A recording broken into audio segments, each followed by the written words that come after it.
The International Criminal Court is now in session. Rodrigo Roa Duterte.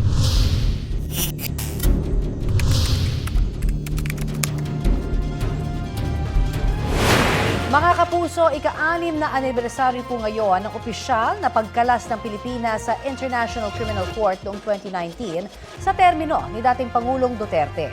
Kaugnay niya, nagkilos protesta ang ilang kabataan para ipanawagang bumalik ang Pilipinas bilang miyembro ng ICC.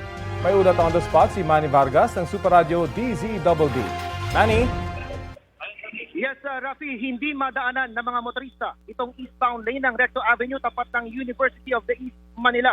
Busi dito na nagpapatuloy ng kilos protesta ng humigit kumulang 50 kabataan at barikada ng mga polis. Panawagan ng mga nagrally, arestuhin ang lahat ng general na sangkot sa Oplan Tokwang noong Administrasyong Duterte upang papanagutin sa pagkamatay ng marami sa ngalan ng kampanya kontra droga. Sa gitari ng anibersaryo ng pagkalas ng Pilipinas sa International Criminal Court, nananawagan ng mga relista sa pagbalik ng Pilipinas sa ICC. Tinarangan ang mga relista ng mga kasapi ng Manila Police District para pigilan ang tangkang paglapit nila sa Menjola.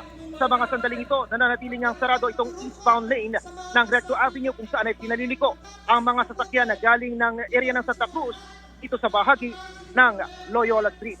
Rafi? Maraming salamat, Manny Vargas ng Super Radio DZBB.